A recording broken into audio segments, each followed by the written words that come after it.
school around the corner's just the same. Or maybe not. Richard Casey, you're very welcome to the conversation. Great, thank you very much, Father. Now, you're a dangerous man. You're involved in and heading up a very significant Catholic educational startup, let's put it that way. Yeah. An entirely private school. Yes, that's right. Down in Limerick. Yeah. But before we get into all that, because that is of huge significance, could you give us some idea of your own beginnings, your own family, faith, education, stuff, early career considerations? What were you thinking of, let's say, in your teens in terms of what you might do with your life? Great. Well, thanks very much for being here, Father. It's a pleasure to speak to you, and I very much admire the work that you and Immaculata Productions are doing. So thank you very much again. So I'm from Causeway in County Kerry. It's a small village near Tralee. So I'm from a family with 6 children. So I was brought up in the Catholic faith. The Catholic faith would always have been important to me. We'd have always been brought up going to Mass. So it would have been a normal part of our family life, going on long journeys, praying the rosary. I remember when I was young in Causeway, there being Eucharistic processions. Those then would have petered out over the years, I suppose, as they would have been much of society. But, you still have those early memories, let's say, even of altars, maybe it's the Sacred Heart altar being displayed, and for those processions. So it would have been something that would have been very important and very big celebrations of that while I was young. Going to school then, my own father was the principal of the school just up the road from me. So it was only another 100 yards up the road. So it was very handy for us. It was just a small walk up the hill there, and we were up in the school. So that was very much like almost a second home to us. And in there again, the Catholic faith would have been taught. The teachers there, they would have considered that always a part of the Catholic teaching, and my own father would have taught religion every day to us as well. So I would have always thought that was the way all around the country. I suppose I was born in 1992, so I would have been educated in primary school up to 2004. So that just seemed part and parcel of the school to me. I thought that everyone was always educated in the Catholic faith. Sure. Now we would have been using, let's say, the Alive program, but it was still being taught on a daily basis. We'd have gotten religion homework as well. Yeah. So that would have been kind of taken for granted for us. Then in secondary school, I would have had a good secondary school teacher as well, Paul Montgomery in Causeway Comprehensive School. He was a good, strong teacher who was speaking about Christ existing, Christ being God, teaching us some things to do with the Gospels, exploring the Gospel of Mark with us, things that I was very glad now that I was exposed to, and that I was glad that I had that example given to me in secondary schools, because secondary schools throughout the country now, I think you're really seeing religion being used as a time to just talk, or as a time for the teachers to air their own views, and not so much any kind of a teaching or catechesis being given at all. So that was something that, now reflecting back upon, that I'm very glad that I had. And then on into college, so I decided to become a primary school teacher then. So my father was a principal, as I mentioned. Then my older sister was a teacher as well. She gave me a very good example, Maria. I went up and did my teaching experience with her while I was in 5th year. So I was deciding between accounting and teaching at the time, and just going up to her to spend a few days with her in the classroom had a great effect on me. Just the great way she dealt with the children in the classroom, the happiness of her classroom. So having that from my father, from her. Another sister of mine went to a Mary Immaculate College as well and studied teaching and psychology. So there was a lot of teaching in my family already. And then from a child, I kind of always, I always desired to be a teacher as well. I suppose, you just hear sometimes the children, they kind of have a leaning towards certain professions. Sometimes that changes, sometimes it doesn't, but it didn't for me. You were clearly exposed to very strong personalities, strong influences there. Yeah. In a very good, positive way. Yeah, that was good, yeah. And another sister of mine then, she went over and she was working in London for a few years. She was doing a lot of pro-life work as well. She had a big impact on me also. So she was doing the counselling on the pavement outside the abortion centres. So she was trying her best to save the unborn babies who were in danger of being killed. She helped save a lot of babies. She helped a lot of mothers who were in distress and who were considering taking the life of their own children, and thank God she was able to help them. So she was a big help to me as well. And even when I was a teacher, then she said something, sometimes someone can say something to you and it can have a big effect on you. She was saying to me we're just talking normally, back in our kitchen, and she said to me, you have a really important job giving the Catholic faith to children. And I suppose I'd been teaching for a while. I've been teaching the Catholic faith. I've been teaching, a kind of normalized into the routine of the everyday life of a teacher. But just when she said that to me, it just reminded me, I actually do a very important job here. I'm teaching the Catholic faith to children. And it was just the sincerity that she said it with just really struck a chord with me. And, those kind of things stay with you then. It helps you to hone in even more on the importance of Catholic education as essential. So essentially you were suckled, if you like, by the church militant. I mean, that's a serious background. It's a very activist background and major influences. Yeah, there was I don't know if they would consider themselves probably part of the church militant, but I suppose the church militant is us here on earth who are faithful Catholics, so that is, I suppose, the people there who were giving good example to me. They are the church militant. So you had a few pikes in the thatch, so to speak. Yeah, exactly. Yeah. All right. That's a fantastic background. But lots of guys, lots of girls in this country grew up in fantastic backgrounds. Yeah. And they were given faith when they were young. A lot of them went into teaching, which is still a profession, as you know, that's highly respected in this country. Thank God, by the way. Thank God for that. But most of them have left the faith. Yeah. I mean, I think that's fair. Yeah. Yet you haven't. Here you are. Yeah. Why?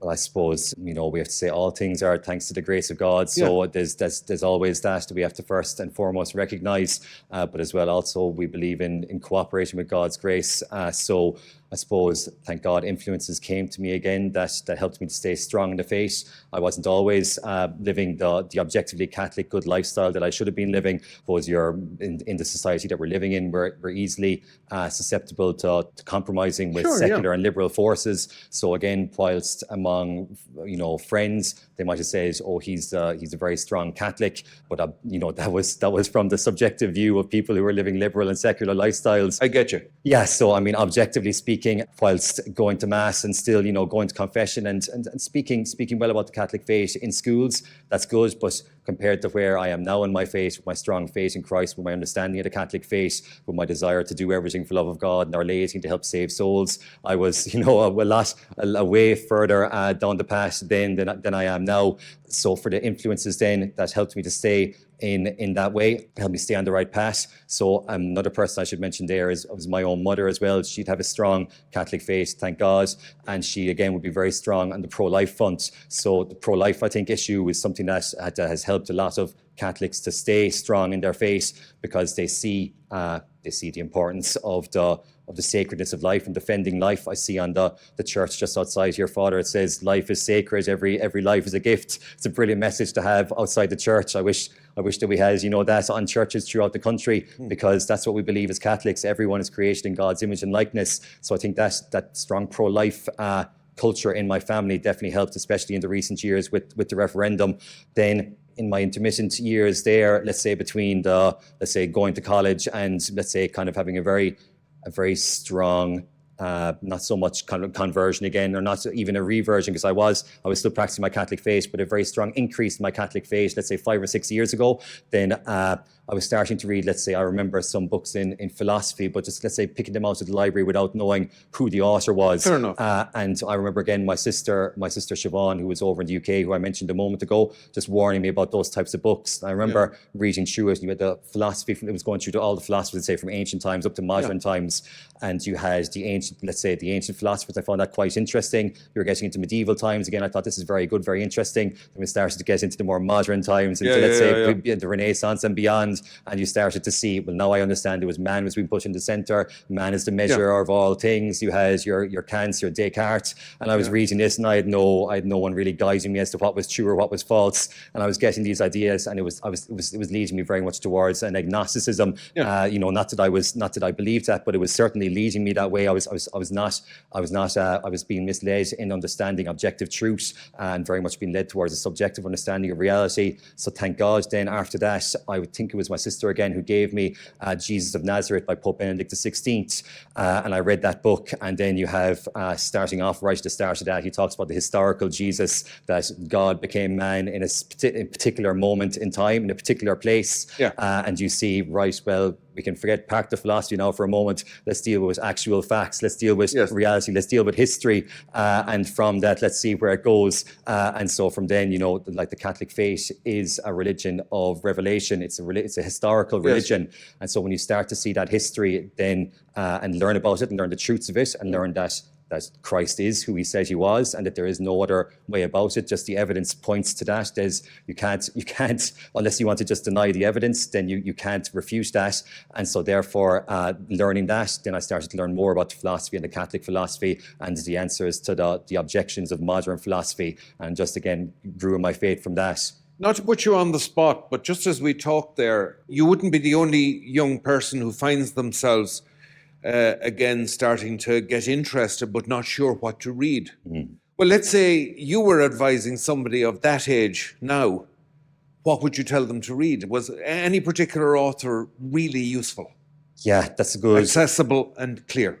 Good question. If they wanted to learn just more about the Catholic faith in general, it depends, I suppose. If they're just questions, then that's one type of person. Or if it's someone who's kind of interested and they're starting to learn about it, I would just say, first of all, look at the Catechism, the Catholic Church. Get a simple Catechism, get the Penny Catechism, get the Baltimore Catechism. They're easy. They give you question and answer formats, and they'll teach you the truths of the faith in an unambiguous manner. So I'd say if someone's looking to learn about it, read those. You'll actually find out what the faith is, because as you know yourself, Father, with, as I mentioned at the start there, a live some other, let's say, catechetical programs over the last number of years, then we never knew what the faith even was, you know, in the first place. Not all the truths of the faith. Again, we might have some parts, but there was other parts that we didn't know about or that were ambiguous. So I'd say that. I would say Cardinal Ratzinger, again, if somebody is open to that line of thing, would be very good. I very much have enjoyed the last number of years Cardinal Robert Sarah. I think that he's been very good. The day is now far spent. That book, it really gives a clear view of the Christ of the Church, the Christ of the world, and then the answers to those things to come back to the theological virtues. Both barrels across the hedge with Sirrah. He doesn't put a tooth in it. Ratzinger's very diplomatic. I know. Sirrah's a warrior. He's straight ahead. He's straight out. But when you're looking for clear guidance, then you want someone to say, what's going on in the world? Okay, this is the problem in the world. Again, it goes to a good quote that my sister said to me is, the Christ of the Church is the crisis of the world. So again, if you look at what's going on in the church, then you'll see that echoes then in the world. So again, if we want to make changes in the world, if we want to help save souls, if we want to glorify God, let's first of all come back to the church, and then of course we could talk about that. Again, that depends on your role in life. Of course, the priest has the most important role there. Then families, and let's say lay people, we have our own particular role. We have to convert ourselves and then support good priests, build up good Catholic families, give good Catholic education, support good Catholic initiatives like Immaculata Productions, and whatever, let's say, the Legion of Mary, whatever it is that we're called to put our best into that. So there you are, a teacher and searching for a deeper faith. What did you do before you did what you're doing now? So I would have been teaching, by and large, just in the publicly funded schools for the last 10 years in Catholic schools. So I had a couple of months out where I was away abroad, but by and large, apart from that, it's basically been 10 years of continuous service in Ireland in the Catholic schools. So I've had a good experience, a lot in the Midlands for my first couple of years, then back down in Kerry of teaching in schools. So I've been in a lot of different schools, and I got to see how they're run. I got to see the teaching that's performed in them. I've had lots of conversations with the teachers, with the students, so I have a good understanding of schools kind of, around the country, good understanding of the Catholic schools, because they would have been the ones that I would have been teaching in. So it's been a good experience for me, I suppose, to be able to teach in the classroom. I suppose in every classroom, really, you're in control of that. You're the main person who's in charge there, so you get to teach the faith as you want in that classroom, which is a great privilege, and it's a great responsibility. So even if you might be surrounded by sometimes other people who aren't strong in the faith, at least when you come into your own classroom, then you're able to teach the faith. And I know that of teachers around the country, There are many teachers around the country who have a very strong faith, many principals around the country who have a strong faith. So they might be surrounded by a lot of people who might be indifferent, who might be against the Catholic faith, might have no interest in it. But, you know, they're trying their best to do what they can in their schools, in their situations. So, yeah, it's been a good experience for me, I suppose, just to hone my teaching skills over the last 10 years. And it's led me to where I am now with the chance to start this new private school down in Limerick. So I'm very thankful for the experience that I've had. And it's given me, as I said, good insight into the school system. Not to put words in your mouth, but am I right in saying that at some stage, even though you were it's a very efficient system, you were in that system, that state-funded Catholic system, you were meeting some very fine people, you were seeing some very good work being done, and yet clearly, because what you set your mind to later involved a great deal of risk. Yeah. So clearly some doubt must have taken root in your mind as to the ability of this system to deliver over the coming years.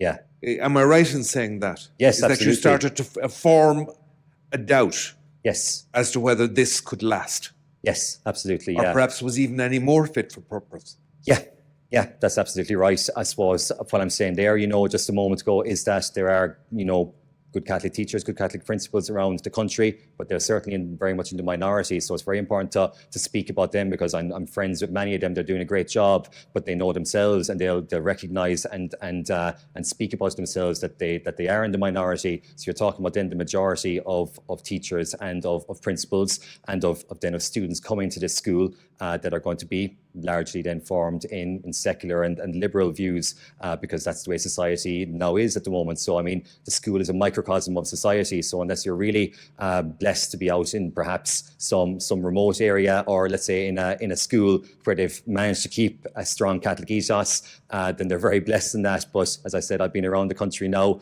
and having seen the situation, then I think it's safe to say that in broad strokes that we're now dealing with a system that is largely secular and liberal, populated by mostly secular and liberal teachers who don't understand nor appreciate the Catholic faith, nor do they have an interest in teaching it. So therefore, there is a big change needed, and that's what I'm doing then in my school. I'm providing a proper, authentic, good Catholic education, and obviously a classical education as well. But it's a little bit different to even the system that's there at the moment. Just even in the view of education, the view of the child, of their development, the focus on specific areas, the focus on the development of the child. That's even different to kind of the modern education that we would have now in our publicly funded schools. Would I be right in saying that really in a situation in which, and these schools vary, in a situation in which a school really is, as you put it, accurately, I think, in fact liberal, in fact secular, that for that school to continue describing itself as a Catholic school and being understood as a Catholic school and having a Catholic mission statement, that's actually quite dangerous. Yeah. I mean, it's very dangerous, at least to Catholics. Yes, absolutely. Yeah. Arguably, it's probably dangerous enough as well to the, how would you put it, the general commonwealth, if you like, because the public square is being, the discussion is being messed up. Yeah. The labels don't work. Yes, absolutely. Yeah. Well, as you know yourself, then many words are being skewed nowadays, and they are being words are being used to transmit a meaning that they don't actually have. So I mean, we need to look no further than the abortion referendum, or let's say the so-called same-sex marriage referendum in 2015. For that, you have words like love and freedom and choice, which they're not representing the truth of what those words actually mean. So they're just being twisted for ideological purposes and to promote certain agendas. So again, it's the same with what you're saying there in the school system. So we have schools that are Catholic in name, but again, they're not Catholic in their practice. I know, as I said, I've been in schools throughout the country, and the teachers would openly say, I don't teach the Catholic faith in the Catholic schools. They might teach them once or twice a term. They laugh about it in the staff rooms. So again, we go back to the facts. You have your good teachers, your good principals throughout the country, but also you have these other teachers in the Catholic schools teaching, so-called teaching the Catholic faith. And they might do it once or twice a term, maybe leave it for a substitute to do on a day off. And that's the children's then Catholic education. They're coming out of a Catholic school thinking that they've had a Catholic education, and they've had nothing of the sort. So that's the area that we're in at the moment. As well as that, then you have a lot of secular and liberal forces then kind of coming into the schools then at the moment. So, kind of new age, let's say, practices being brought into the school, the introduction of mindfulness and yoga, etc. I know that the bishops released a statement on that a number of years ago, which was good, which says, if you want to teach prayer to the children in the Catholic schools, then please go back to the wonderful Catholic tradition of prayer and meditation that we have. We have a fantastic tradition of that. It's wonderful, the Lectio Divina, the sitting quietly, meditating upon God in silence whilst listening to his words, praying the rosary. These are all forms of meditation. So please don't introduce things that are against the Catholic faith. Could I push this a step further and just be, just really disagreeable and awkward about this? Could you argue that a huge problem in education now is the spiritual and intellectual mediocrity behind it, even though many of the people are very gifted who are administering it? In the sense that, right, you'll have some people teaching yoga, but they know perhaps very little about yoga. My yoga comes from an entire civilization. Mm-hmm. The Hindu civilization is remarkable. There are whole institutions in India that teach nothing but yoga. They have no sense of the way in which the philosophy behind it may vary hugely from the philosophy behind Christianity, or which has been produced by Christianity, and which has shaped Western Europe. I would also question, I go further. I don't know how far you'd go with me on this. I wonder, there's no doubt the choice, for instance, is a major word now. But how much are we really training people to choose? Do they understand how expensive their choices are? Yeah. Do they understand that when you make it, that's very lonely, that freedom? Yeah. Are we not doing it on the cheap? You decide not to be Catholic, but you go to a Catholic school because it's culturally easy to do and gives you access to rites of passage. And am I being unfair here? I sense a vagueness, a laziness in the whole thing. Yeah.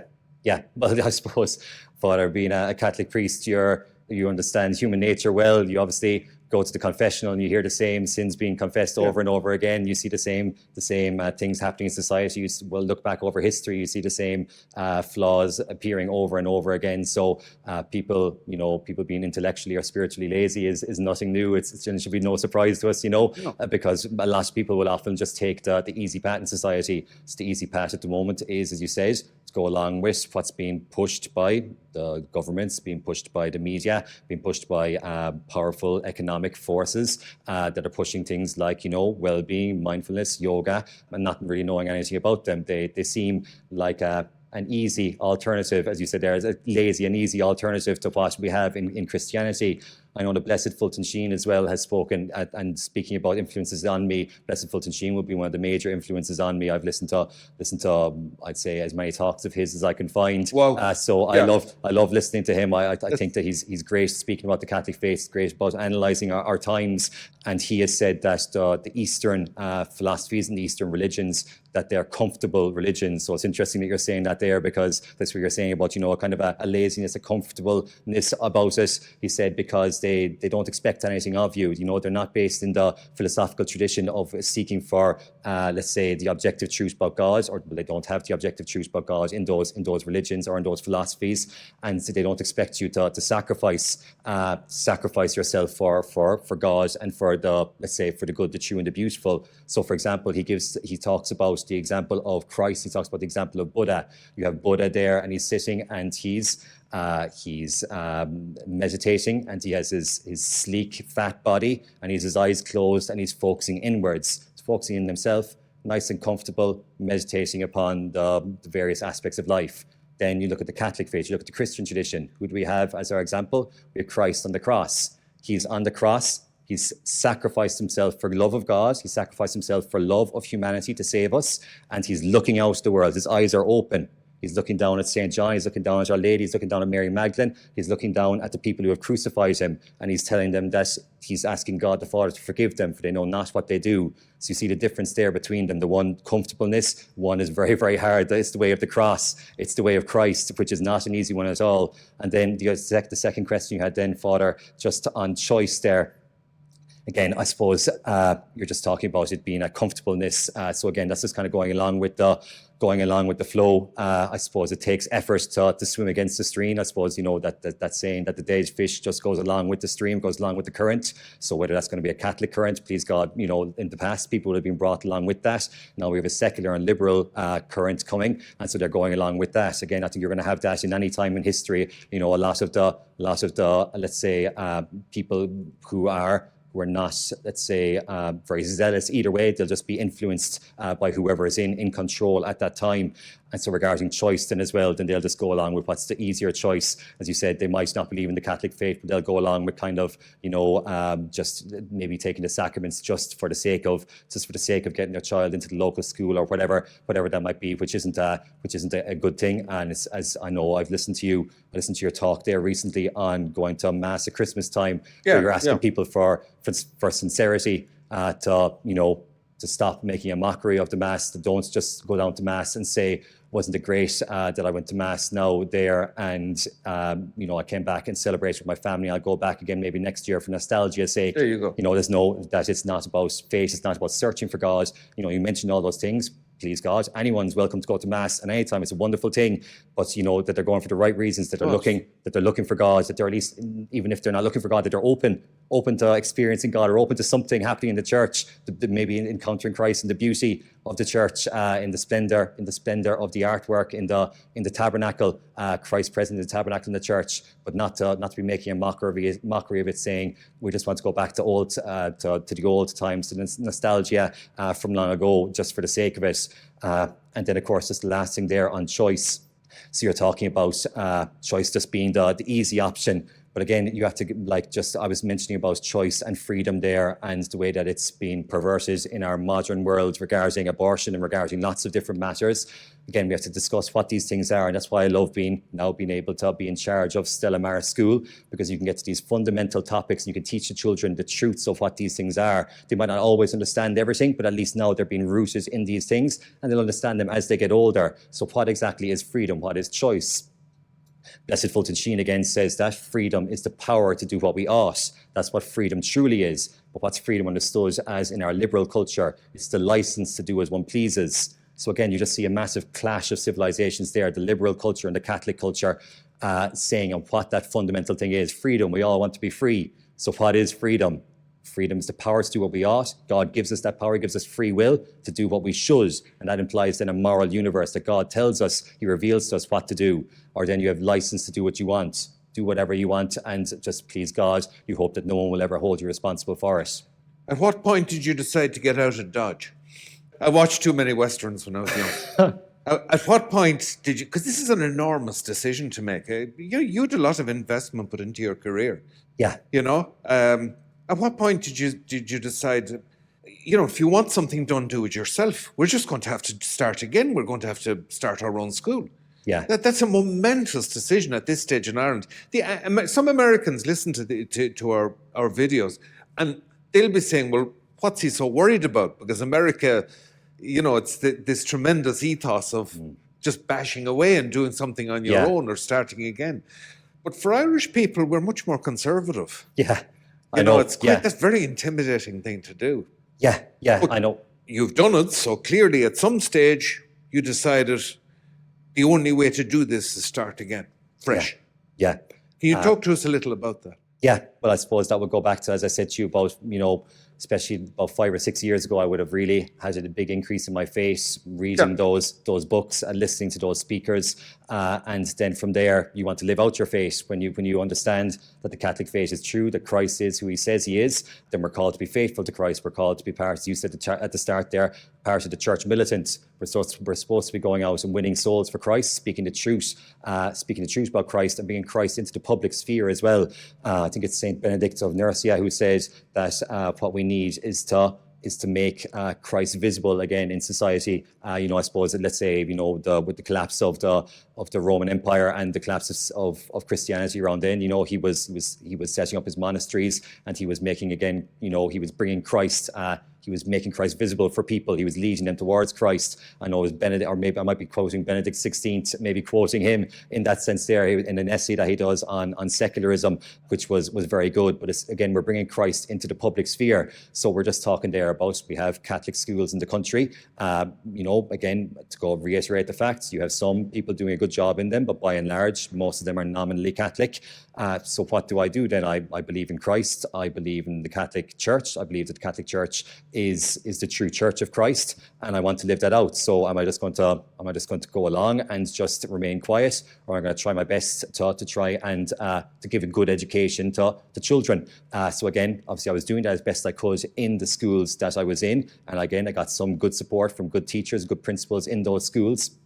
But really the chance came up for me then, Father, and I can always say by the grace of God, that I started to meet people who were interested in Catholic education, meet people who were willing to get involved in this project, and that's then how it came about. So it's only by the grace of God that you meet these people. I know very well myself. I talked to my now wife, who was then probably my girlfriend a few years ago, just about this. I was saying, it'd be great to start up a Catholic school, and we started looking into what it would involve doing, getting a building, having the wages, getting the families to come together, and we were absolutely. like, seems crazy. So it just seemed like an unimaginable dream back then. But it's only by the grace of God that people have now started to come together and started to meet me to make this school possible. So it's thanks to God's grace that parents have come together, teachers have come together, that we've had some religious coming into the school to give good catechesis to the children, that we've had a building given to us, let's say at a low cost, that we've had people helping us out. I was talking to you before the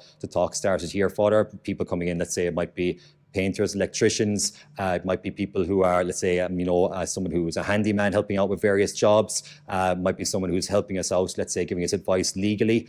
These people are, they're just coming along to us by the grace of God, and they're willing to help us out because they love God and they want to see good Catholic education provided. So yeah, that decision came, I suppose, a number of years back, seemed unimaginable, but only by the grace of God, people have come into my life that had the same dream, and they wanted to help make it a reality. So to put this in the crudest business terms, you're saying there's a market out there.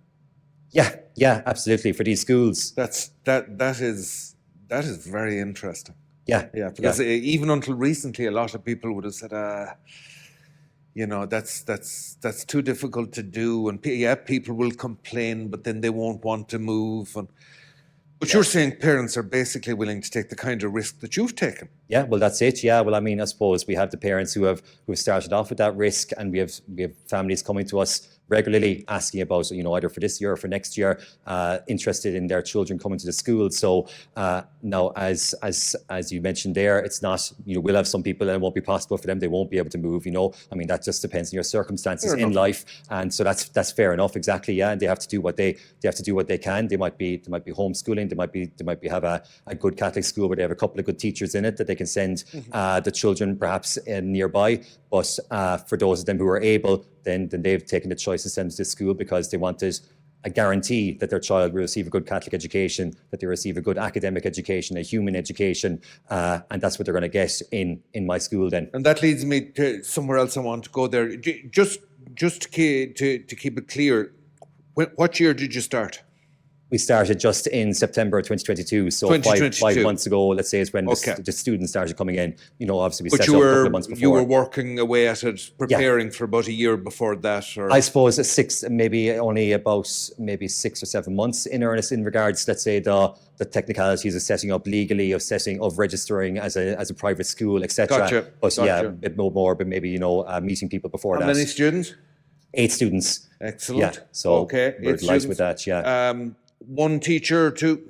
One permanent member of staff, that's me. That's and then you. we have a number of volunteer teachers coming in throughout the week, thanks be to God. So we have almost... Well, if you think about it, there used to be one teacher schools dotted all over the country, and there still are quite a few. That's it, yeah, I know exactly, yeah. And so you have to put things in perspective like that as well, when people, might try to warn you about things, with perhaps the best of intentions again, but you have to get a broad view of things, and you have to say, well, look, there are 2 teacher schools throughout the country. Fantastic teachers who've kept schools going in remote country areas on their own. That's it, yeah. And not to mind the fact that I'm so blessed that we have so many teachers coming into the school. I think we have it's almost 7 now, adults coming into the school throughout the week, helping out with the teaching of. I have 2 main volunteers coming in to teach English and maths with me, which is very important in the morning because I have such a spread of levels that it's great. I can split up the infants at one side room and the senior classes the other side. And to have 2 teachers then in the classroom like that is great, because you're really making sure that the children are getting educated well in those core, let's say, academic subjects. Do they call you master?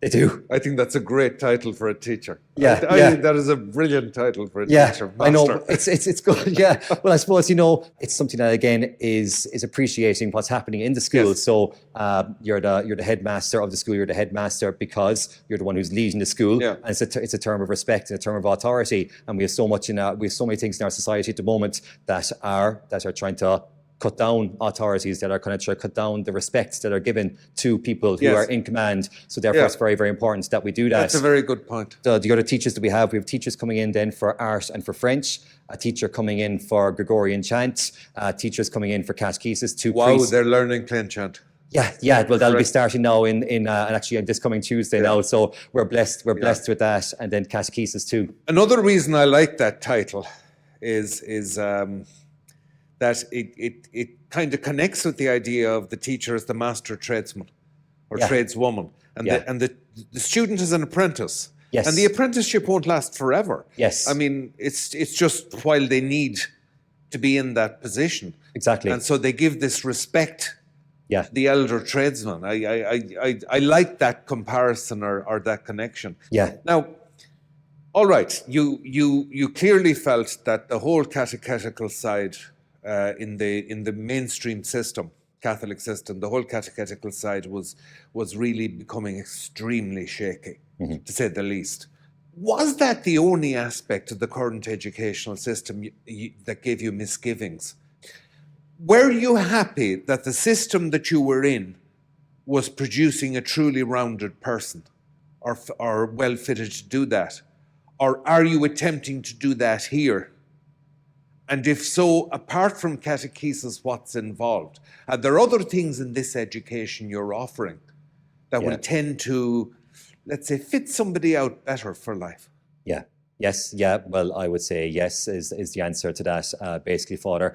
So you're mentioning apart from catechesis, but just to stress that point, what is a Catholic school? It's a school that should be leading people towards Christ who is the good, the true, and the beautiful. So again, if you don't have that at the center of your school, then you're going to be educating the child in maybe academically, but not in faith and morals. And so therefore, the child will be easily, could be, and most likely will be easily misled by propaganda in the coming years, and they won't have any anchor, and they won't have any way to steer their ways through the waves of life.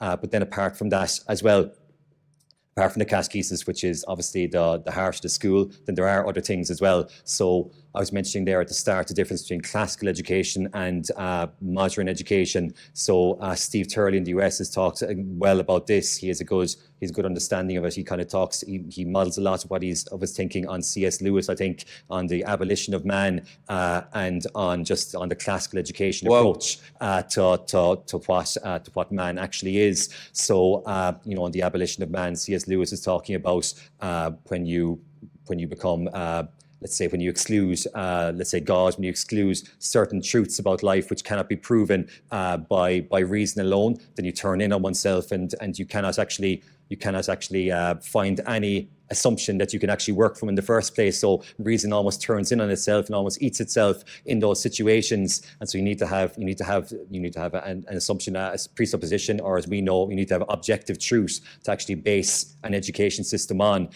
And then also in that sense as well, in classical education versus modern education, Dorothy Sayers' essay, The Lost Tools of Learning, has been something that's been important for me to study and to base my education on in that sense as well.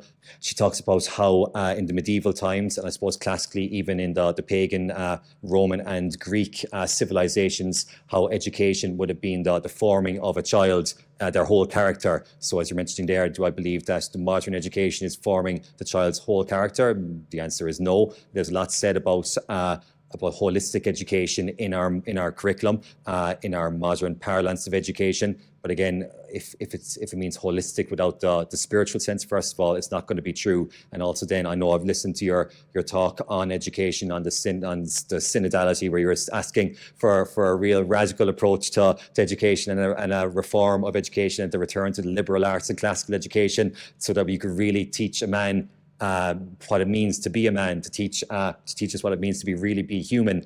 And so that's something that's obviously meant by classical education then. So she speaks about then educating children in wisdom and in virtue. That again, let's say, so even in secular classical schools, apart from let's say Catholic classical schools, then they can, let's say, based on natural human reason, then they still appreciate that you should form the child in these ways. You should form them in wisdom and in virtue. Wisdom being the love of what is true, and virtue being the love of what is good, to do what is right. And at least on the human level, apart from the supernatural level, that you'll be forming children in these ways and forming them as holistic and well-rounded people, which would be at least, if they're formed in those ways, and it might open them up, to God and to reason, to reasonable faith in God later in life, which is at least a good human education anyway.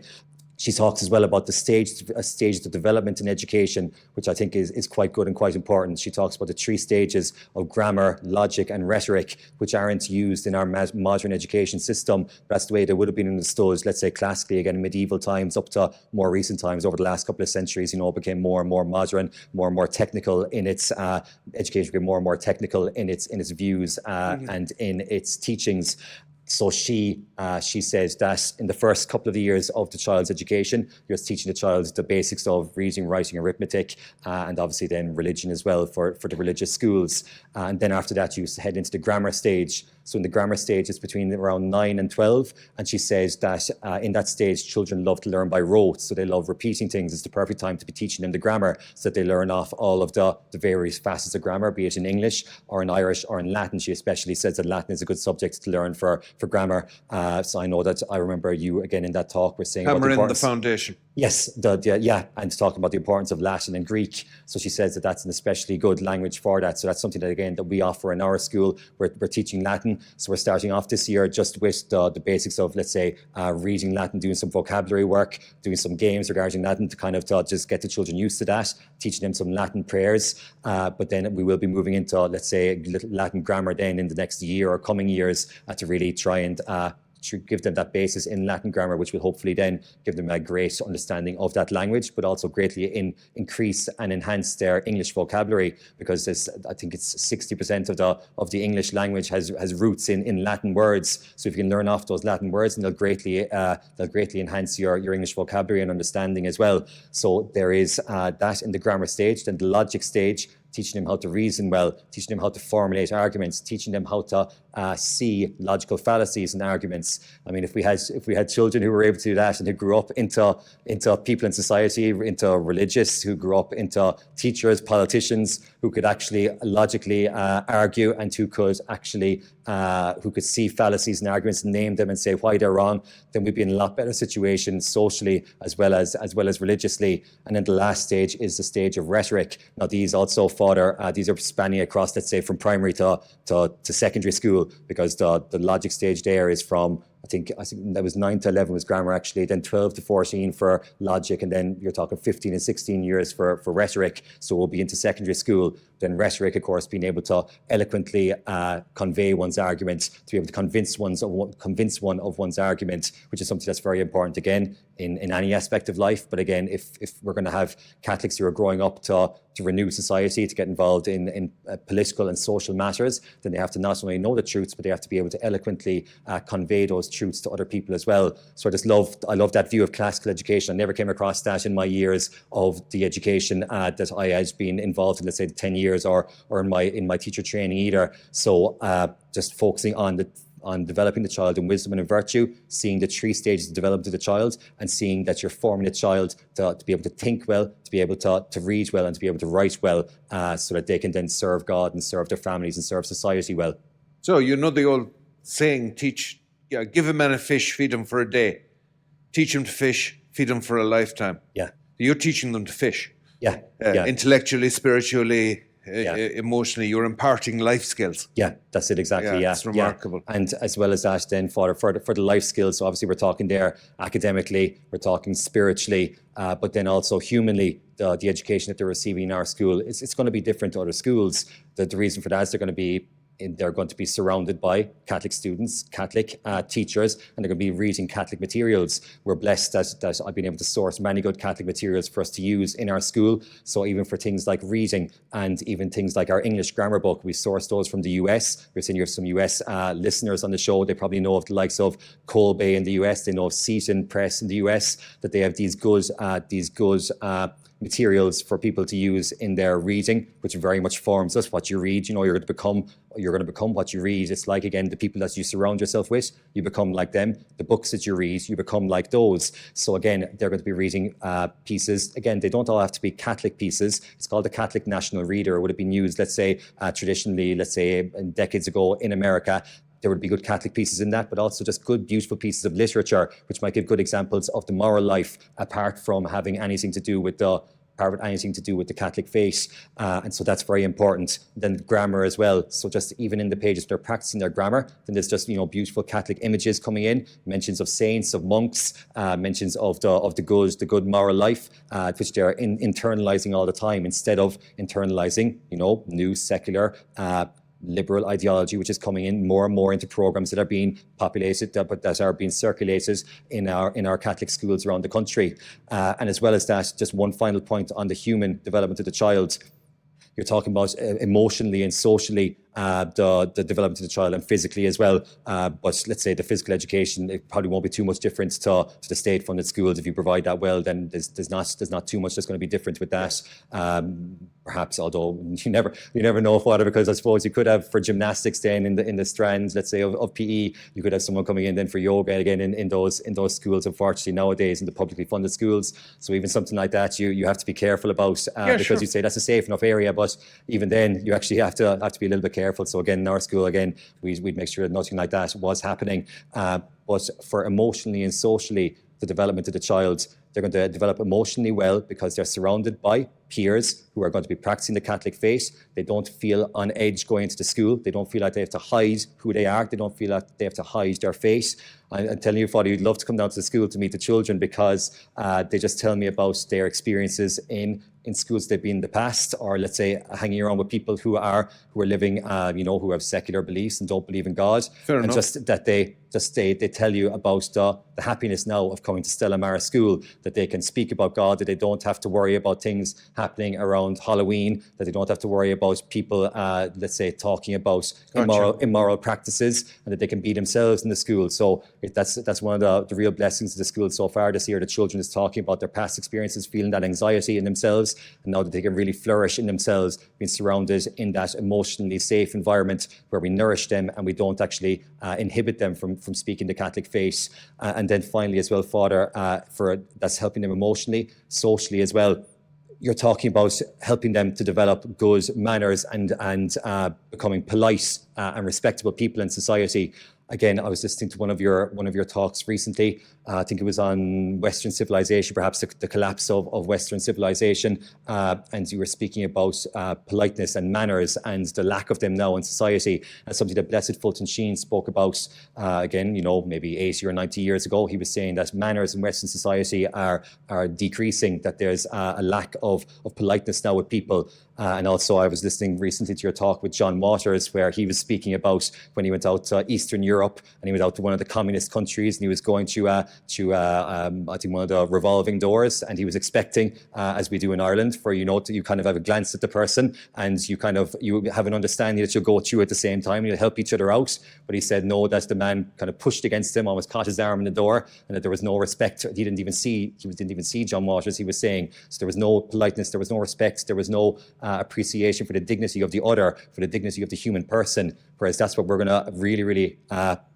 we're really going to teach in our school. We're going to teach as part of the Catholic faith, but also in our normal everyday human relations, the importance of manners, the importance of please, thank you, sorry. That's one of the quotes I like from Pope Francis. He says that he said that how much better our family life would be if we said please, thank you, and sorry. They're just not. I'm sure you know yourself, Father. They're not said as much in society now anymore. People don't, on the human level, don't practice those polite manners. So that's something that's very, very important. And thank God, where the children will be well educated in that way, then it'll help them in their family life when they grow up. It might help them if they become religious in life, that they'll be more pleasing to people. They'll be better able to bring across Christ to people, because the more affable you are, then the more you'll be able to bring the truth to people in that way. Yeah, I think there's great wisdom in what you're saying. My uncle is a retired priest in the States. He went out to Jersey in the 50s, in the mid-50s. But he said the boardwalk in Atlantic City, which didn't then have casinos, it had huge hotels. You simply would not set foot on it unless you were well-dressed. Yeah. It was unthinkable. Yeah. He said the men were there in summer in their linen suits and Panama hats, the women in their beautiful dresses. And many of them weren't wealthy people. But he said it was lovely to see all these people beautifully mannered, beautifully dressed, out taking their Sunday walk on the boardwalk. And he felt a lot had been lost. And I feel a lot has been lost through... We forgot why things were there, I think. Yes. And we disrespected them or even laughed at them. We forgot, for instance, I think it's Father Vincent Toomey who makes the comment in one of his books, this business of not dressing to go to Mass on Sunday, is that dressing up is very primitive. It actually does you a great deal of good. It's good for you. Yes. It's good for your sense of propriety, well-being. It's also a social sharing in a let's say a common sense of importance being given to something. I'm delighted that you're so how would you put it, so persuaded of all of that. I think your students can only benefit. May I ask, how did you arrive at the name for your school? Stella Maris. Yeah, I suppose looking for a name for Our Lady to guide us. Yes. I suppose Our Lady is the one. All graces of God are poured down upon us through Our Lady. She's so important. Another actually good book that I read in recent years was Blessed Columba Marmion.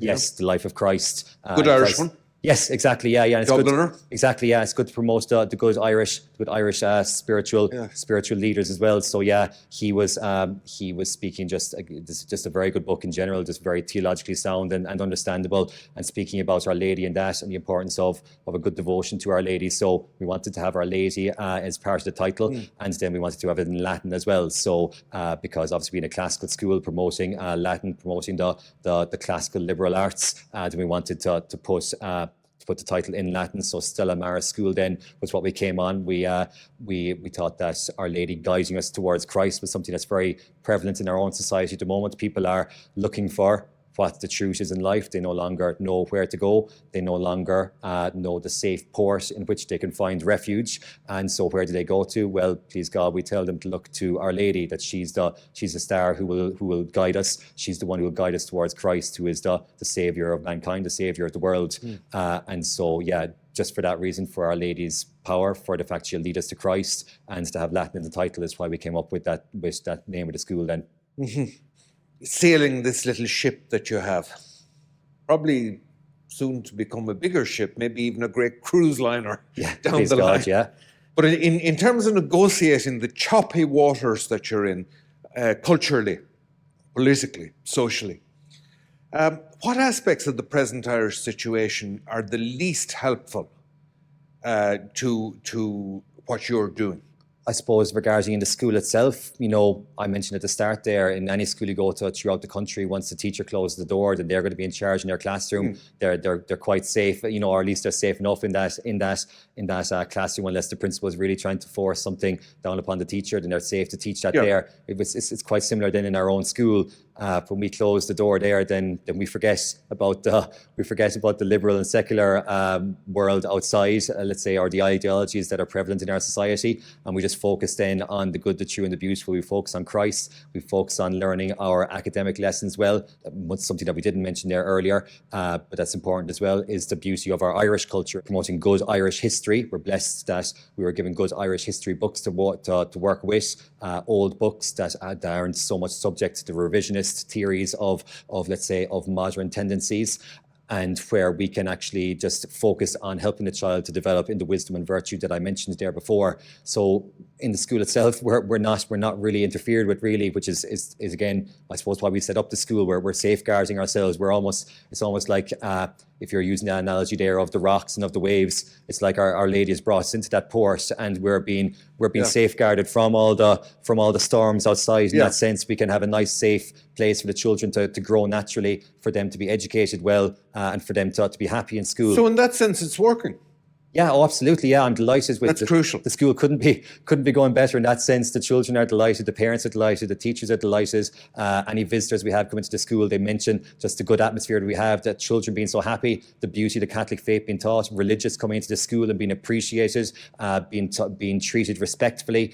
We had the politeness that we were mentioning a moment ago of, again, like was done long ago, when someone comes into the room, that we all stand up and say, Dia Gwis, Ta Fáilte Rós, and we say it sincerely, that we want to welcome them to the school, and we're giving them that good Irish blessing. Okay, so we're promoting Irish culture, and we're this again teaching them about this, the Catholic blessing. Dia Gwit, God be with you. Dia Smurgwit, God and Our Lady be with you. Teaching them about the roots of the Catholic language being so much rooted in the Catholic culture that it's just so wonderful, and that we can teach them these things, and we can live them out in our school is great. So it's going very well in that regard, and we're thankful that we're not having to worry about outside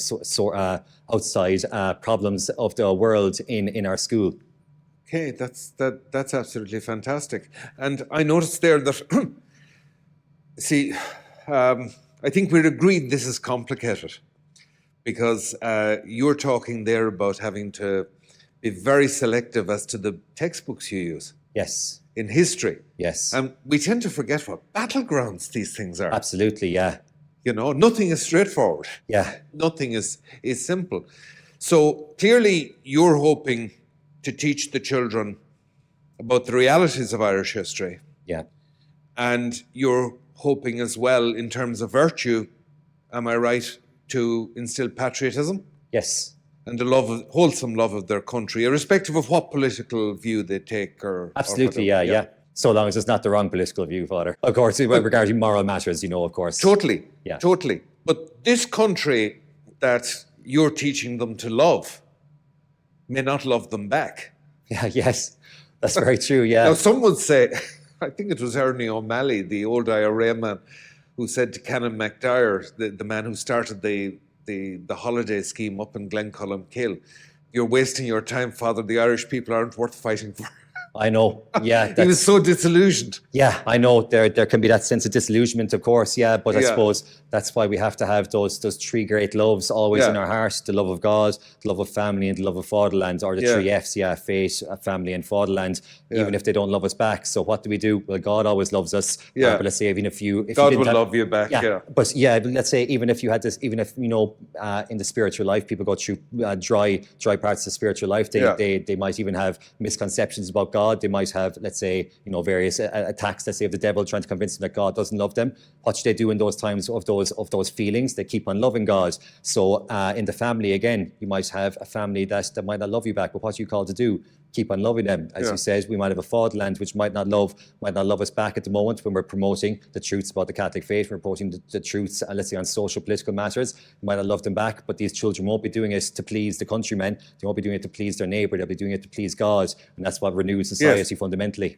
This is so exciting. Yeah. This is an absolutely tremendous adventure. And I find it enormously encouraging that a young man like you, a married man, who has so much to lose. I'm not trying to terrify you. No, but I mean, marriage, inevitably, it must make you a bit more cautious, because you're trying to think of a family, the future, everything. Yeah. And you've given up what was instilled into my generation as a kid, permanent, pensionable. Yeah. What all else fails is that you have to have something you'll get a pension out of. I'm not saying you won't get a pension out of it, but the state system is safe. Yes, absolutely, yeah. Or at least seems so. Yes, Well, yeah, I know that's true as well. I suppose you hear things from time to time as well, obviously, of course, of our present, political system being and economic system being untenable, so that you wouldn't know what that means in the future. But I know, of course, let's say if you were to say that they were to somewhat, let's say, keep a pensionable system going for the future, then of course I'm making a huge sacrifice in that sense regarding my wages, my time, the amount of effort that I'm putting into the school, the pension that I'm giving up for the future as well. So those are things that are a big sacrifice, and I had to obviously consult my wife about that. The good thing about my wife is she is a Galway woman, so me being a Kerry man, then she said she's happy to sacrifice me to this cause. So if I was a Galway man, I think she would have been more eager to keep me to herself. But actually now that she knows what a Kerry man is like, that she's married me, she actually encouraged me to set up the school. She's encouraging heroism in you. Yes, anything to give her a bit of peace for a little while. But no, really, no. Of course, my wife is wonderful, and thank God for her. She's been a great support in this. I couldn't do it without her. She's really a tremendous woman, and I'm delighted that she's working so hard with me in this as well. Well, I find it now, it's just very inspiring to talk to you, because lately now, at long last, again, the cause of Father Willie Doyle, as you probably know, it's been kick-started again. Yeah. And I'd say you might agree with me that he's one of a slew of remarkable I would say saints who are emerging from the much despised first half of the 20th century in Ireland. Mm-hmm. I'm thinking of Marmion, I'm thinking of Frank Duff, I'm thinking of Vidal Quinn, I'm thinking of Matt Talbot, Japers, the list just goes on and on. Yeah, they're great, Incredible people. You strike me as leading us over the top. You do. Yeah, and I'll say something else. I damn well follow you. Oh, sorry, no, Father, over the top, not top of the cliff or anything. It's over the top of the trench, because as you know, Willie Doyle was killed in the trenches in the First World War. Yeah. But you're leading from the front, and this is very, very inspiring, and it's heady stuff, because you're doing stuff really that a lot of us were frightened of. Yeah. We were very, very frightened of. We knew in our hearts that we were just going to have to do the Moses on it and head for the desert. Mm-hmm. We'd have to start again. Yeah. But I think we were a bit like St. Augustine. We were saying, well, sometime, Lord, but not yet. Yeah. I think it was just this morning I was reading about Pope Benedict XVI to his die, just about how he mentioned back in the 60s his view for the church for the future, how it would be a much smaller church but a much stronger church, and how she would be persecuted. Yes. But again, that will be a way for her to flourish in society, because the more the church is persecuted, the stronger she'll become, and the more she'll actually spread throughout the world and spread in our society here. And he actually said, which was perceptive, I think, that the transition would be exhausting. Yeah, and it is exhausting. Yeah, that's good. That's a good point as well. Yeah, well, nothing good is ever done without effort. I've given a few talks on the school throughout the country, and I've mentioned, as you were just talking about there, that obviously it takes sacrifices for the school to be set up. It takes sacrifices for me a lot personally, as mentioned there. Time, wages, pension, which are no small matter. No, they are not small matters. Yeah, no. But something that I wanted to do in order to make this possible, so that we could bring Christ to the next generation and raise up a generation of saints. It's something that we have to do in order to make the church. To make the church strong in the next generation. We're already looking towards the future, and looking towards strengthening them. And just what you were mentioning then as well, Father, about Moses there in the desert. Yes. People have mentioned to me as well about going back to the Old Testament, Abraham going out into the unknown, leaving his family when he was 80 years old, and not knowing. God said, come out and to follow me, not knowing where he was going to go, but just to have that faith in God. So I mean, only God. I love that line in the letter to the Hebrews referring to Abraham. It's so blunt and brutal. And he, a man as good as dead. It's just ruthless. Yeah, I know. Yet he's the one who's called, there's no respect for his age, no respect for, his comfort or anything. Yes, St. Paul, was feeling brutal that day, all right. He was calling Abraham out. But sure, this is exactly it. Like, I mean, naturally speaking, it's impossible. It's impossible that Abraham was going to conceive a child, have descendants as many as the stars in heaven. It was impossible that he was going to, have the Messiah coming from his race. Sure, where was it coming? Another 10 or 20 years, he still didn't have a child. But the whole time he kept on trusting in God. So that's what we're called to do here in this situation as well. We don't know exactly how things are going to go over the next couple of years, but we know with faith in God, by sticking with good Catholics, that whatever we do will be pleasing to God, and that He'll reward us. He'll reward us, if not, let's say, in this present project, and He'll reward us spiritually for all the good things that we're doing and that we're going to do throughout the country. And please God will keep on showering down His graces upon us, so the school will grow, and we'll keep on being able to provide this education for decades to come. What appetite do you detect among the public for a school like this? I mean, you have your 8 students, which is a great start. Do you sense people nibbling at it? Yes. Absolutely, yeah. Even, let's say, in just regards for my own school, my own area, as I mentioned, there's a number of families who have already contacted the school who are looking to come either this year or next year, and people thinking about the years to come already, who are saying that they have young children now, and so that'll be a couple of years before they're in school. And, people talking about even moving from, we have one family looking to move from abroad to come back to Ireland, to come back and to come to our school, because they wanted to provide good Catholic education for their children. So what a great endorsement for the school that was by that family. And another family in Galway mentioned that they'd like to move to Limerick because they want to come down to provide this good education for their children. So we're delighted with those people. We're delighted with people in and around Limerick who are seeking to find out, to try and make it possible, and Cork as well, actually, to make it possible to make their circumstances so as to make it possible for their children to come to the school. So it's very good, as you said. They're nibbling. They're trying to find out more. They're trying to see can they manage to make the leap? Can they manage to come down to the school? Because ideally, they just love to send their children to school. So many families would. Then apart from Limerick, which is going very well, and there's a lot of positivity and people contacting the school, then you have people around the country then as well. I have people up in Galway and Mayo who have been contacting me seeking to set up a school. I have people in Dublin who I'm going to go up and give a talk to soon now in February, there's some people up there seeking to set up a school. I know people up the north. I suppose when an initiative like this starts off, like Abraham, they are going off and following God's will. You don't know where it's going to end up. No, please God, similar schools will set up around the country, and people will just pop up that you never heard of before. Families will pop up, they'll come to the school, benefactors will come to the school. Obviously, that's something that's going to be very important as well, Father. We only, as we said there, we have 8 students, which is great to start off with. I know that from schools that have started similar, let's say abroad or in Ireland, that's a great number. But then you're talking especially hard for the first couple of years, 2 or 3 years. You need a lot of benefactors, a lot of donations to make the school possible to run, even with the big sacrifices I'm taking in wages, let's say in pension. We still need people to be as generous as possible, so that more people can come to the school, get up to 20 students, 30 students. Then it's a lot more financially sustainable after that. But we need people to continue to be as generous as possible for, let's say, the next couple of months, the next year or two in that regard.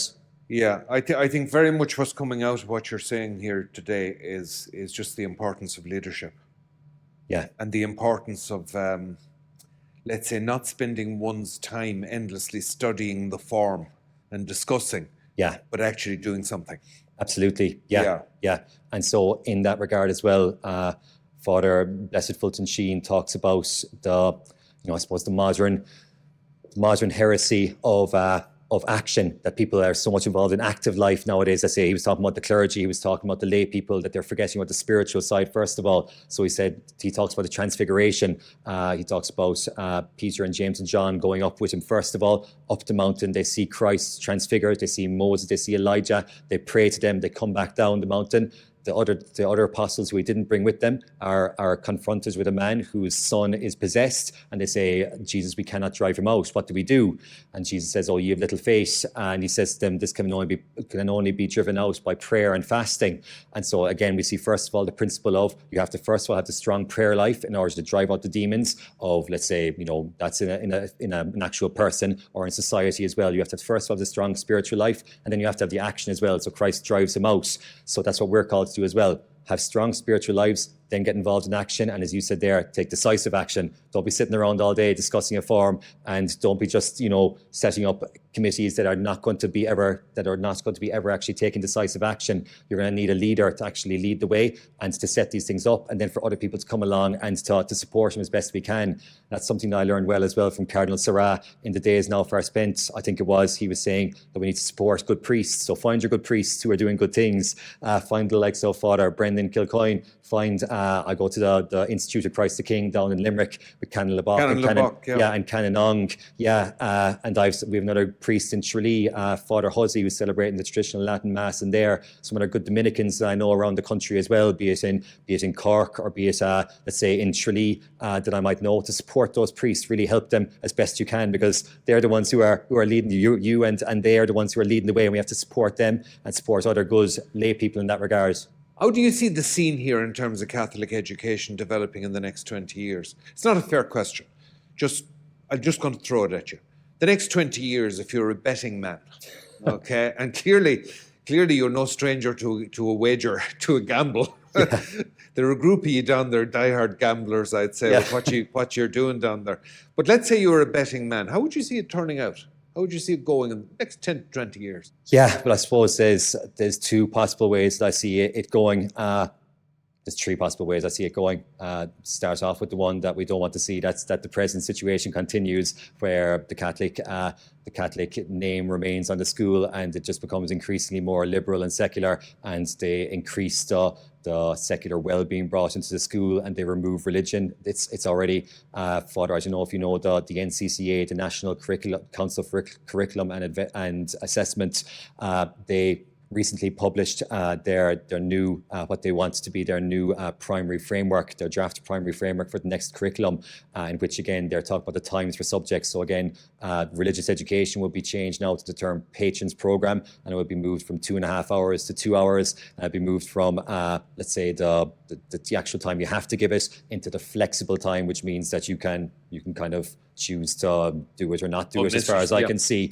And in that regard, it's put in then, Father, with the likes of the roll call, with these assemblies. So with things that you can kind of, you can kind of choose to do them or not do them. It seems that certainly seems to be the way that they're promoting that. And then also, I'm sure you're probably aware, Father, of the NCCA's new RSE recommendations, the relationships and sexuality education recommendations. So obviously they are not in line with the Catholic faith, and the programs even more so will not be in line with the Catholic faith. So if you're teaching those things that are against the beautiful and good and true sexual morality of the church, then you can't say that you're living out the Catholic faith in those schools. They're going to be teaching what the NCCA's new RSE guidelines are going to be, if they're following those and following what are going to be the liberal secular programs that actually go with them. They won't be Catholic programs that, I did my master's thesis on this, Father, so I actually did look into Catholic teaching on matters, let's say, of morality and sexuality, and the good and the true and the beautiful message of Catholic faith in marriage, and in the beauty of what the Catholic Church teaches in that area of morality, and also then the RSE that's been promoted by the NCCA. I see there, obviously, the NCCA there's intelligent people up there, and so no more than in politics, one can use language which can be interpreted either benevolently or malevolently in it. So it's kind of a lot of what would be the strong ideological people behind such a move are kind of, they have their motives, you could say, fairly well covered in ambiguous language, which one could say, well, you can interpret that in light of Catholic teaching, but in practice, and I think even to introduce such topics that they're mentioning into schools would only be for people's harm. What we should be doing in the Mass of RSE is promoting the faith in God, first of all, the fact that we're all created in God's image and likeness, that each person is created with that inalienable dignity, that we're not defined by, let's say, it might be disordered attractions that we might have, but we're defined by the fact that God loves us, He's created us, He's destined each one of us to go to heaven, and each one of us, we all have our crosses in life. Everyone might, we all have different crosses in life. If you don't have a cross in one area, let's say in of morality, you might have it in a family relationship, you might have it in your professional life, and so it's to say, don't worry, God is with you, he loves you, and he'll help you to carry your cross no matter what it is, and to focus on that, to focus on the beauty of life, the sacredness of life. That's what we should be done in those matters. So the RSC and the new NCCA's draft primary framework, they're the dangers that are very, very soon to be brought into the schools. And so if they remain Catholic schools with these things brought in, then it's just going to be, weaker and weaker and weaker, the Catholic faith in those schools. So that's what we don't want to see happen. What we do want to see happen then is one of two things. It's either that the schools are not divested, and that we see the promotion of schools like Stella Maris School, private schools, which are going to grow and to flourish throughout the country, and that these will be a wake-up call to people to say, these are happy children going in and learning about God. They're polite children. They're having a great academic education. They're having a classical education where they're exposed to the beautiful literature and history and culture of Ireland and of the Catholic Church. And they see that and they're attracted towards it, and then more and more people are drawn towards those schools, and then hopefully there'll be a reform then coming in the Catholic schools that would be under, let's say, that would be publicly funded. And so then that's the last thing that I was hoping that might happen in the next 20 years. It would be that seeing the push of the private schools, please God, being successful, that you would have a real divestment of Catholic schools, cut it right down. I know I've heard Bishop Alphonsus Cullinan before and some other speakers speaking about that they'd love to divest a load of Catholic schools right down to a small percentage. So you'd have good Catholic teachers, good committed Catholic principals, the bishops supporting them, and you'd have then the other secular schools which people would be free to go to. Yes. They wouldn't feel in any way compelled to go to the Catholic school. You'd have your choice all over the country to go to a Catholic or to a non-denominational school if you so preferred, and that you would really have a publicly funded, good Catholic education coming out. So only time will tell what will happen there, Father, whether it'll be the private schools that be successful, whether there'll be a good and proper divestment coming, or whether, please God, as I said, hopefully not, that it'll just be a case of the increasing secularization and liberalization of the schools through the government curriculums and programs. Yeah. Do you see yourself persevering with this work? Yes, absolutely. So you're in for the long haul. Yes, absolutely. Yeah, I'm delighted to be doing this work. I'm delighted to have the chance to be the principal of Stella Maris School. It's a great blessing, and I want to see this school being successful. I want to see it emulated throughout the country. And as I said, as you know, with my time and my resources, I'm putting my money where my mouth is, as you said about the wager, sure. And I want to see this school succeeding so that it can keep on going for many decades into the future, please God. And finally, Richard, we always ask this question at the end of our conversations. Imagine that you're a newly consecrated Irish bishop. What are your first three decisions? Well, I suppose the first decision I'd have to make anyways, I'd have to go home and break it to my wife, break the bad news to her.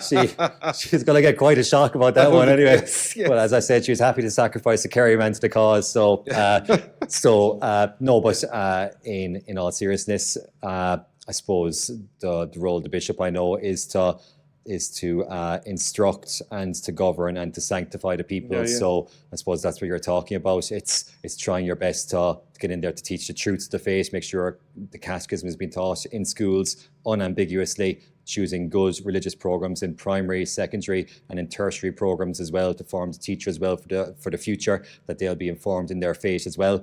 And then to sanctify the people, so to have good and beautiful liturgies, to put Christ at the centre of the liturgy, to not have it being anthropocentric, but to make it Christocentric, to worship God, and to do it as beautifully and as reverently as possible. I was listening to Cardinal Arenze last night, just for a brief moment, but he was just talking about in the Catholic faith how the liturgy is the heart of the Catholic faith, the Mass is the heart of the Catholic faith, and he says that since it's the heart of the Catholic faith, it's by people looking at that who don't know what the Catholic faith is, by looking at our liturgy, they should know what the Catholic faith is, they should know what we believe, they should know what we're about, basically. And so that's what we need the Mass to be about. We need the Mass to be focused on God, the worship of God, for it to be clear that it's the body and blood of Christ being transformed, as the bread and the wine being transformed into the body and blood of Christ, being offered up to God, the same sacrifice as Calvary, renewed in an unbloody manner on the altar, to have that awe and that respect and that sacredness in the Mass. That's for the sanctifying, and then for the governing, to govern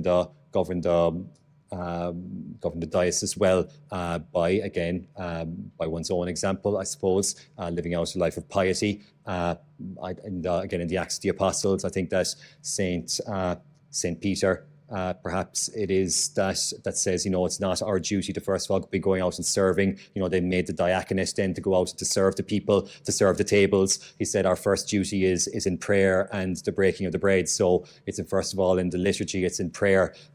So making sure that you're governing in a way that they see that first of all, your life is centered on Christ, on the liturgy, on prayer, and that you're then governing in a way that reflects that. You're giving your time to that. First of all, you're meeting then your priests, you're nurturing them, you're helping them, you're meeting the schools, meeting the families who are dedicated to Christ and nurturing and supporting them. And I think that's what a bishop is called to do according to the Catechism. They have those three missions. So that's what I would do if I was consecrating in the morning. But yeah, as I said, please God, that won't happen anyway. My poor wife won't know what hit her. Richard, it's been an absolute pleasure. I suspect we'll be talking often down the line. Yes, thank you, Father. We're really going to look forward to hear more about this school. Great. I think you're aware that in at least one other county, Western County, there is a very, very purposeful conversation going Absolutely, on, and yeah. indeed planning at this stage. Yes, great. Yeah, for school, so they'll be talking to you a lot as well. Yes, that's wonderful. Yeah, exactly. And that's like I mentioned during the talk there, Father, that we want these schools to be emulated throughout the country. There's a school down in Cork as well. A primary school has been set up, thanks be to God, and all is going well with them. We want to see one in the west of Ireland, the north of Ireland. We want to see one in Dublin. I think that there's good people down in Waterford, down in the Diocese of Waterford and Lismore, who I believe are looking into it, or are at least interested in such an initiative being set up. So please God, with the help of God, our school will continue to be successful. We'll get more enrolments, we'll get more and more donations and benefactors, and we'll be emulated throughout the country then. And I'm willing to help anyone who's interested throughout the country in setting up such a similar school, giving my time and my expertise to them. I wish you personally every blessing. And as far as Stella Maris School goes, God bless her and all who sail on her. Great. Thank you very much, Father. God bless you.